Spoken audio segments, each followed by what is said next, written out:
Assalamualaikum warahmatullahi wabarakatuh. Di pertemuan kali ini kita akan membahas tentang perhitungan bagi hasil dan margin bank syariah. Pertama yang perlu kita tahu sebelum masuk kepada sistem perhitungannya, tentu kita harus tahu terlebih dahulu konsep profit sharing. Mungkin sering bertanya di benak kita, kenapa profit sharing yang digunakan, kemudian ada apa dengan profit sharing, seperti itu ya. Ya, kita harus tahu konsepnya dulu yang mendasar, mulai dari pengertiannya, bahwa profit sharing sendiri adalah bagi hasil, itu menurut terminologi asing atau dalam kamus bahasa Inggris. Kemudian dalam kamus ekonomi, profit sharing adalah pembagian laba. Nah, di sini ada hal-hal penting, ya, poin-poin penting yang tentunya harus kita ketahui tentang konsep profit sharing. Yang pertama adalah laba atau keuntungan yang dibagi hasilkan harus dibagi sesuai proporsional dan sesuai kesepakatan antara sohibul mal dan mudhorib. Ini kita semua sudah tahu ya konsep seperti ini. Kemudian yang kedua, pembagian laba dilakukan setelah semua kerugian ditutup dan equity sohibul mal telah dibayar.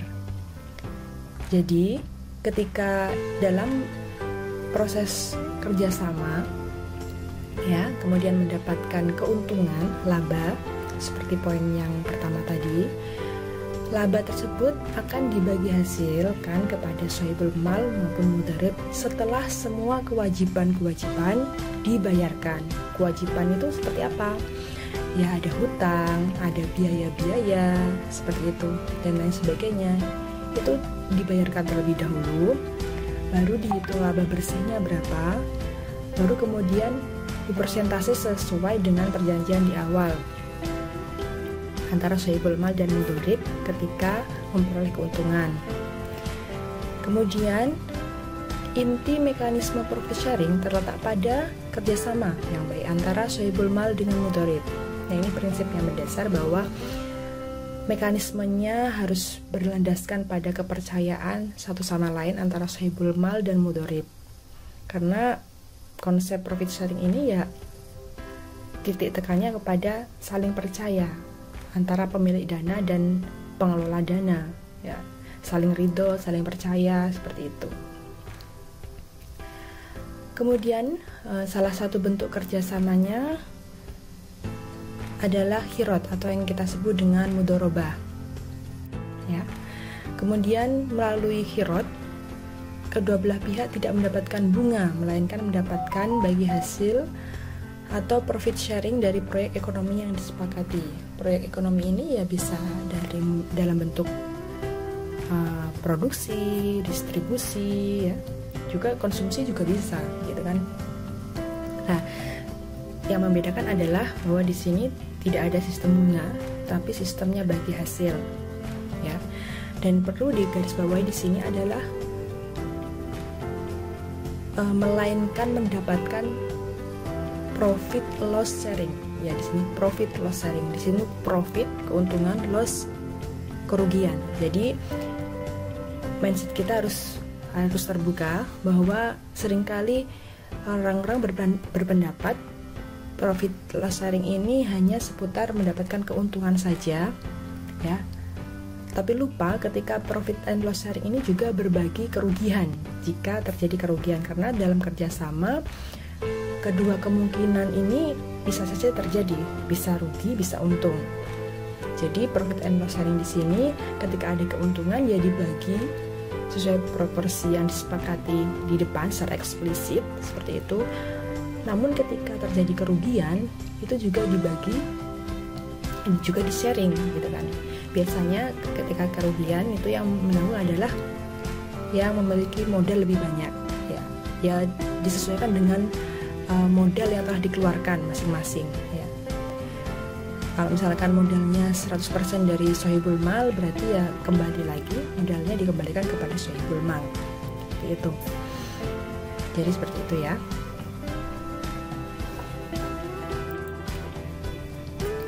Selanjutnya kita akan berbicara tentang mengapa dalam sistem ekonomi Islam menggunakan bagi hasil ya, bukan dengan sistem bunga.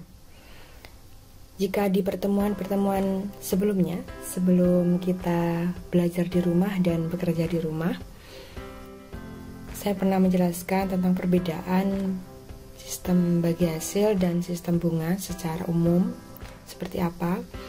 Nah, di sini kita akan lebih berbicara pada hal yang filosofis, kenapa sistem ekonomi ini menggunakan sistem bagi hasil. Ya. Tentu segala hal yang berhubungan dengan Islam, baik itu ibadah secara langsung pada Allah maupun secara muamalah, harus disandarkan, dikembalikan lagi kepada ayat-ayat Al-Quran atau kalamullah. Begitu juga dengan sistem ekonomi Islam ini, ya, menggunakan sistem bagi hasil.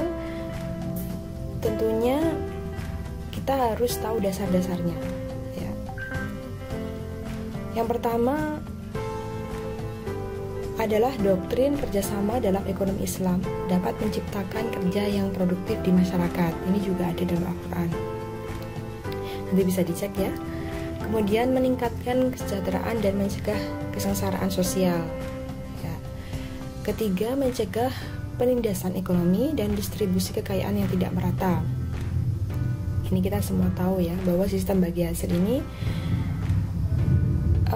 adalah menyalurkan dari yang surplus dana kepada yang defisit dana, sehingga bagi masyarakat yang sebetulnya membutuhkan dana itu dia bisa merasakan atau bisa mendapatkan dana untuk kerja, ya, untuk bekerja sama dan meningkatkan produktivitasnya. Karena banyak masyarakat yang menengah ke bawah sesungguhnya punya keahlian, kemampuan, hanya saja terbatas pada modal. Nah, sistem bagi hasil ini adalah merupakan alternatif, ya, yang dipakai oleh sistem ekonomi Islam agar kekayaan yang melimpah di sektor masyarakat, di lingkungan masyarakat yang surplus, yang memiliki kelebihan dana, bisa tersalurkan ke masyarakat yang membutuhkan dana, yang defisit dana, dan dimanfaatkan untuk hal-hal yang produktif yang nantinya bisa meningkatkan kesejahteraan masyarakat yang defisit dana tersebut. Kemudian untuk melindungi kepentingan ekonomi lemah, ya sudah terjelaskan ya tadi dari penjelasan sebelumnya. Kemudian membangun organisasi yang berprinsip syariat, yang kuat membantu yang lemah. Kemudian pembagian kerja atau spesialisasi berdasarkan saling ketergantungan serta pertukaran barang dan jasa. Di sini ada kata spesialisasi. Jadi kerjasama yang digunakan dalam sistem bagi hasil tentunya harus sesuai dengan keahlian. Ya, keahliannya apa? Misalkan bertani, berarti kerjasamanya di bidang pertanian. Keahliannya apa?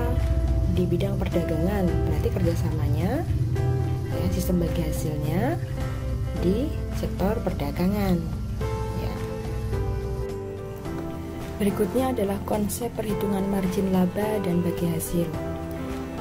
Jadi, dana yang telah dikumpulkan oleh Bank Islam dari titipan dana pihak ketiga atau titipan lainnya, ini akan dikelola dengan penuh amanah dan istiqomah, dengan harapan dana tersebut mendatangkan keuntungan yang besar baik untuk nasabah maupun Bank Islam sendiri. Prinsip utama yang dikembangkan Bank Islam dalam kaitan dengan manajemen dana adalah bahwa di sini Bank Islam harus memberikan bagi hasil kepada penyimpan dana minimal sama dengan atau lebih besar dari suku bunga yang berlaku di bank konvensional, dan mampu menarik bagi hasil dari debitur lebih rendah dari bunga yang diberlakukan oleh bank konvensional.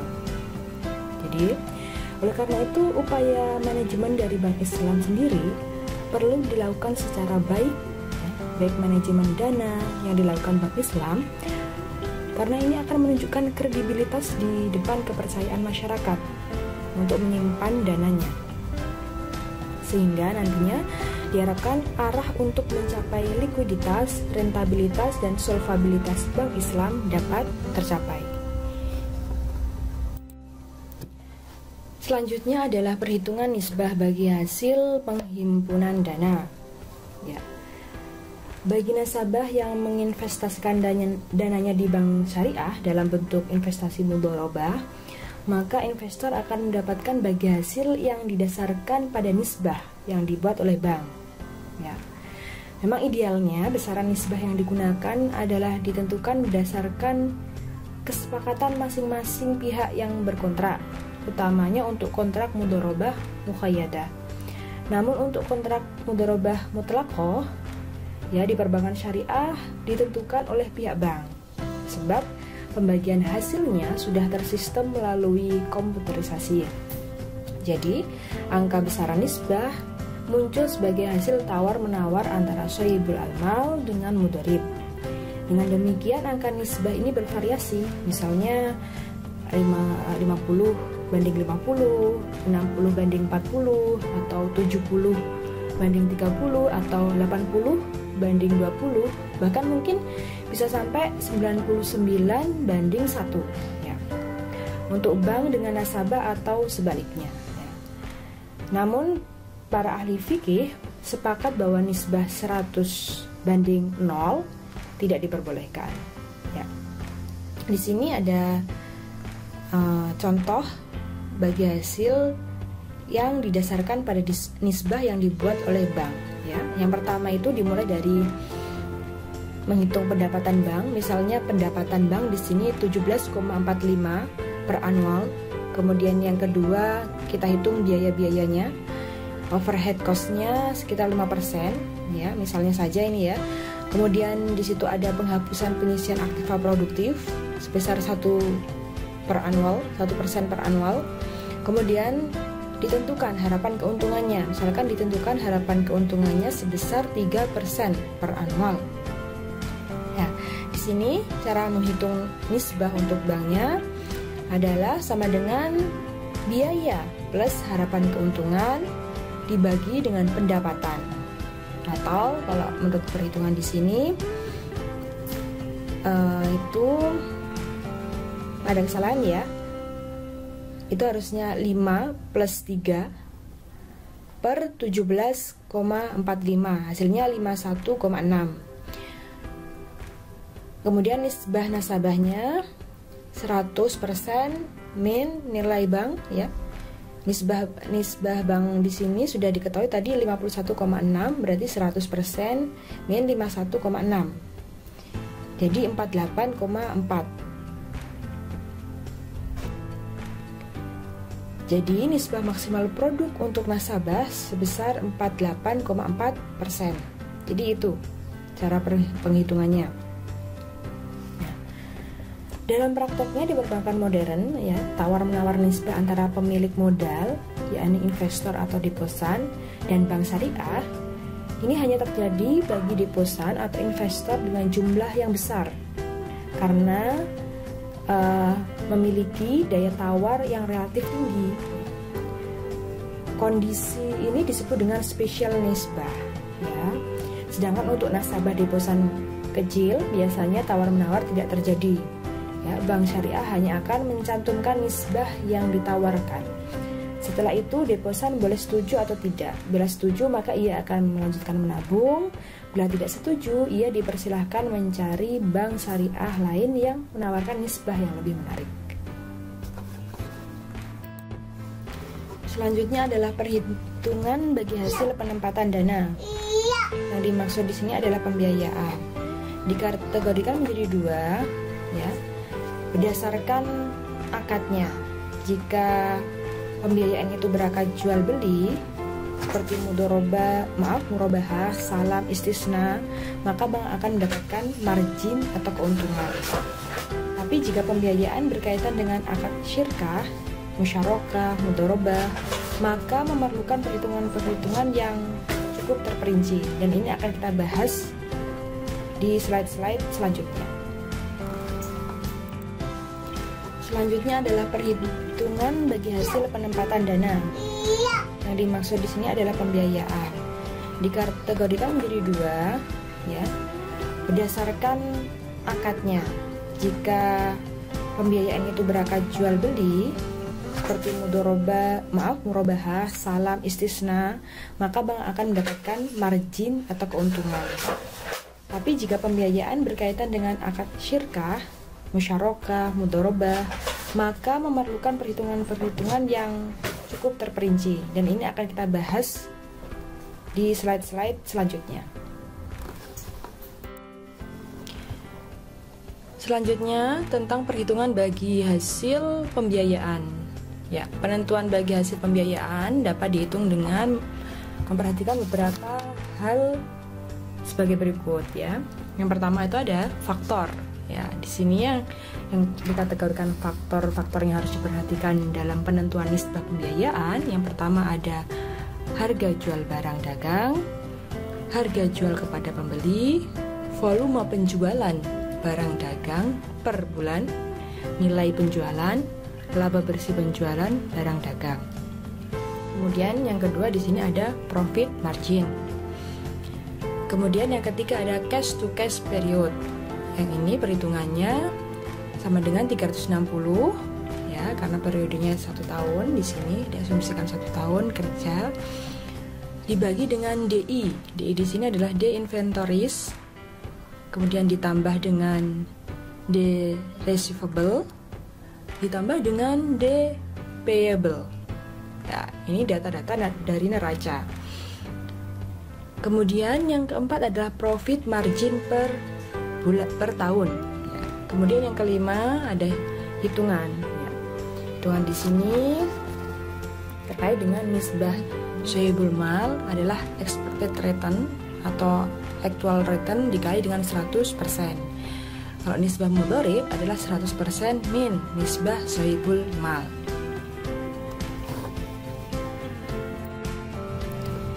Di sini ada contoh perhitungan nisbah. Misalnya saja untuk bisnis yang dibiayai dengan akad mudharabah, ya, misalkan ada akad kerjasama antara bank dengan pedagang kacang kedelai. Di sini data-datanya sudah saya tuliskan di tabel. Coba diamati terlebih dahulu. Jika ada yang tidak jelas dari perhitungan ini bisa ditanyakan nanti ke saya, ya.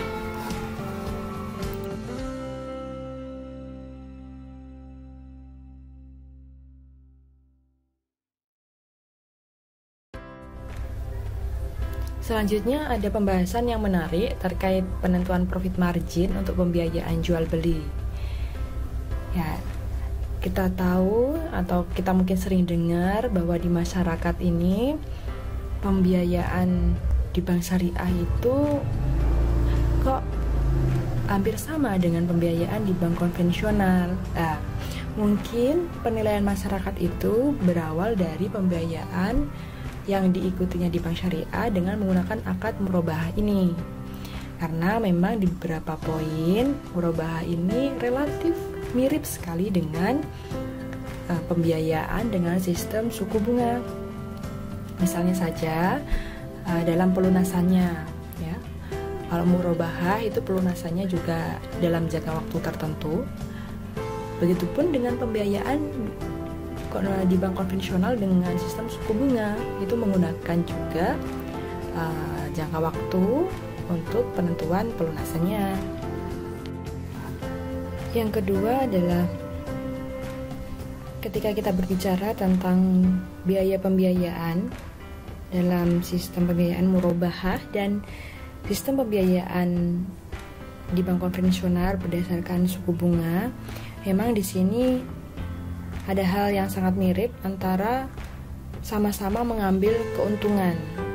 Kalau di murabahah disebut dengan margin, kalau di bank konvensional atau pembiayaan kongsi suku bunga ini disebut dengan bunga. Nah, ini terjadi kemiripan karena memang ini didasarkan keuntungannya didasarkan atas nominal yang dipinjamkannya. Seperti itu. Lalu jika ada beberapa hal yang mirip seperti itu, lalu apa perbedaannya? Perbedaan yang mendasar pada pembiayaan murabahah dan pembiayaan kongsi suku bunga ini. Nah, Tentu kita sebagai seseorang yang mempelajari manajemen perbankan syariah harus tahu tentang ini ya, bahwa tetap ada perbedaan antara pembiayaan murabahah dan pembiayaan jual beli suku bunga. Nah, perbedaannya terletak pada pelunasan hutang ya. Jika peminjam tidak melunasi hutang pada waktu yang telah ditentukan, pada bank konvensional akan menimbulkan sanksi bunga tambahan ya, entah itu nasabahnya mampu ataupun tidak. Sedangkan di bank syariah, berdasarkan dengan perintah Al-Quran, yaitu jika debitur mempunyai kesulitan, maka berilah penundaan sampai ia memperoleh kemudahan. Maka bank syariah memberikan toleransi pembayaran sesuai dengan perintah Al-Quran tersebut. Namun, bank syariah dengan dukungan Dewan Syariah ini telah mempersempit makna Al-Quran tersebut ya, untuk meminimalisir ya potensi-potensi nasabah yang lalai untuk melunasi hutangnya padahal sebetulnya dia mampu. Dengan itu, Dewan Syariah mengadopsi konsep denda terhadap mereka yang tidak melunasi tepat waktu, khususnya jika debitur mampu melunasi. Sanksi denda ini ya, ini seolah-olah atau pada dasarnya hanya merefleksikan kerugian yang diderita bank akibat tidak terbayarnya hutang yang dipinjam oleh nasabah debitur tadi. Nah, ini juga didukung dengan keputusan Dewan Syariah ya, 3 Dewan Syariah, ada Dar Al-Mal Al-Islam, Dewan Syariah FIBE ya, Faisal Islamic Bank of Egypt, kemudian Dewan Syariah Faisal Islamic Bank of Sudan ya. Ini dalam konferensi mereka menyatakan bahwa berdasarkan aturan syariah, bank tidak boleh ada kerugian ya, bahwa setiap kontrak ini di pihak manapun tidak boleh ada kerugian yang terjadi pada setiap transaksi. Makanya meminimalisir kerugian-kerugian tersebut, Dewan Syariah Nasional mendukung Bank Syariah untuk menerapkan sistem denda ini, karena Bank Syariah memiliki tanggung jawab tidak hanya kepada debitur nasabah pembiayaannya, tapi juga bank nasabah mempunyai tanggung jawab kepada nasabah-nasabah yang telah menitipkan dananya di Bank Syariah ya. Sedangkan di Bank Syariah sendiri harus mengelola sedemikian rupa agar juga memberikan bagi hasil kepada nasabah yang telah menitipkan dananya. Jadi kan ada nasabah yang menitipkan dana, ada juga nasabah yang memerlukan dana. Jadi di sini nasabah Bank Syariah memiliki 2 tanggung jawab seperti itu.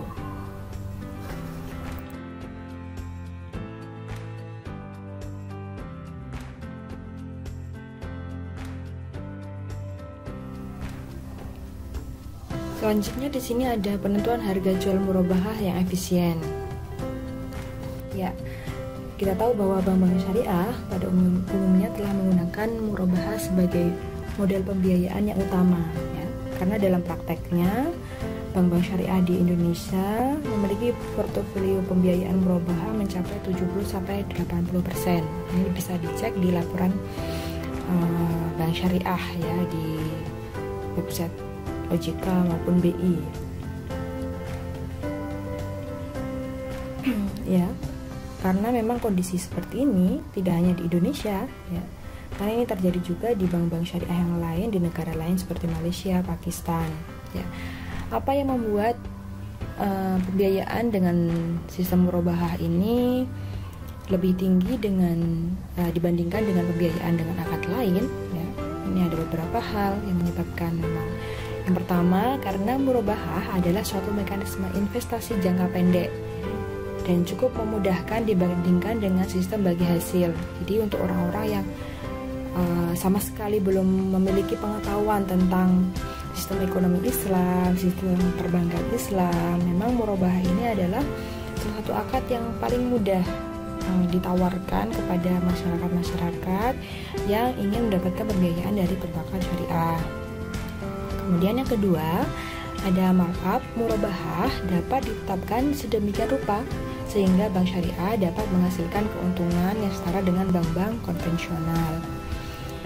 Kemudian yang ketiga, bahwa murabahah menjauhkan ketidakpastian yang ada pada sistem bagi hasil. Jadi kalau di sistem bagi hasil itu kan memang ada kemungkinan untung, ada kemungkinan rugi. Tapi kalau di sini murabahah ini keuntungan atau proses pembiayaan ini pasti karena harga jual ditambah dengan dengan keuntungan yang disebut dengan margin, seperti itu. Dan lagi-lagi ini memudahkan bagi masyarakat yang datang untuk memerlukan pembiayaan, terlebih masyarakat yang awam. Kemudian murabahah tidak memungkinkan bank untuk ikut campur dalam manajemen bisnisnya karena hubungan bank dengan nasabah adalah debitur dan kreditur, bukan hubungan kerjasama seperti di bank di akad mudharabah ya antara sahibul mal dengan mudharib. Jadi hubungannya ini hanya kreditur dan debitur. Jadi bank syariah tidak ikut campur dan ini mungkin membuat nasabah lebih prefer dalam menjalankan kepentingannya. Ya. Dan di sini memang selama ini kalangan awam menilai yang namanya lembaga syariah selalu identik dengan harga yang murah, sehingga jika terjadi penjualan barang oleh bank syariah dengan harga yang lebih tinggi dibandingkan dengan harga jual bank yang tidak syariah, maka bank syariah dinilai tidak islami. Ya, padahal tidak demikian adanya, bahwa tidak ya pasti Islam itu harus murah. Oleh karena itu perlu adanya dicarikan solusi tentang kemasan produk murabahah yang memberikan keuntungan secara adil antara pihak bank syariah dengan nasabah peminjam murabahah ini. Nah, di slide selanjutnya akan dijelaskan penentuan harga jual murabahah yang efisien. Rumus perhitungan harga jual murabahah yang digunakan oleh para praktisi di bank syariah biasanya menggunakan rumus harga jual bank sama dengan harga beli plus harga beli dikalikan persentase dikalikan waktu. Nah, ini nanti akan kita koreksi berdasarkan contoh di slide berikutnya. Di sini ada contoh, Tuan Ibnu mengajukan pembiayaan pembelian mobil dengan akad murabahah. Jadi, harga beli mobil dari dealer sebesar 150 juta, margin keuntungan 10%, masa pembiayaan 1 tahun. Kemudian kita hitung harga jual mobil dari bank syariah kepada Tuan Ibnu sama dengan harga jual bank berdasarkan rumus di slide sebelumnya tadi, sama dengan 150 harga beli plus ya 150 juta dikalikan dengan margin keuntungannya persentase 10% dikalikan dengan masa pembiayaan 1 tahun, hasilnya 165 juta. Namun jika Tuan Ibnu berkeinginan mengambil pembiayaan selama 2 tahun, maka harga jualnya yaitu 150 ditambah 150 juta dikalikan 10% dikalikan 2 tahun, hasilnya 180 juta. Nah, menurut analisis syariah ya, di sini tidak boleh keuntungan itu berjalan mengikuti waktu, namun biaya boleh mengikuti waktu. Nah, inilah yang akan kita jadikan dasar nanti untuk perhitungan murabahah, model perhitungan murabahah yang diharapkan lebih efisien dan memberikan keuntungan untuk kedua belah pihak bank maupun pihak nasabah. Di slide selanjutnya ya. Maka solusi harga jual murabahah yang ditawarkan adalah harga jual bank sama dengan harga beli bank plus cost recovery dikali waktu, di mana cost recovery di sini sama dengan nilai pembiayaan murabahah dari bank syariah per target penjualan atau outstanding pembiayaan dikali dengan estimasi biaya operasional 1 tahun. Ya, persentase margin sama dengan persentase dikali dengan pembiayaan. Kemudian contoh perhitungannya di slide selanjutnya. Di slide ini ada contoh dari data pembiayaan menggunakan akad murabahah. Ya, ini solusi harga jual murabahah yang ditawarkan. Silahkan diamati terlebih dahulu contoh ini. Jika ada perhitungan yang kurang jelas, bisa dikonfirmasi ke saya. Saya rasa dari contoh ini sudah cukup merepresentasikan pola perhitungan atau penentuan harga jual murabahah yang lebih efisien. Jadi ini kelanjutan dari contoh slide sebelumnya, ya, terkait dengan penentuan pembiayaan murabahah yang lebih efisien. Kalau tadi di slide sebelumnya itu angsuran atau pembiayaan berlangsung selama 1 tahun. Nah, ini di sini misalkan pembiayaannya mengambil yang 2 tahun, maka harga jual sama dengan 120 juta dikalikan dengan 2. Kalau tadi di slide sebelumnya 1 karena 1 tahun, di sini berubah menjadi 2. Ya, dikali 4.800.000. Ya, ditambah dengan 12 juta. Ya, untuk nilai 4.800.000 dan 12 juta sudah dijelaskan di slide sebelum-sebelumnya. Nah, sama dengan 141.600. Yang perlu digarisbawahi di sini adalah mengapa yang dikalikan waktu adalah cost recovery, ya, bukan persentase keuntungan seperti tadi, ya. Sebab ya, biaya akan terjadi seiring dengan berjalannya waktu. Ya, semakin lama waktu berjalan, maka semakin besar biaya yang dikeluarkan oleh bank syariah. Berbeda dengan perhitungan yang biasa digunakan di awal tadi, bahwa di awal tadi perhitungan yang digunakan adalah persentase keuntungan itu berjalan mengikuti waktu, sedangkan yang ditawarkan di sini dengan perhitungan pembiayaan murabahah yang efisien di sini adalah dengan biaya yang mengikuti waktu. Itu bisa dipahami? Masih ada yang kurang jelas bisa ditanyakan. Terima kasih. Assalamualaikum warahmatullahi wabarakatuh.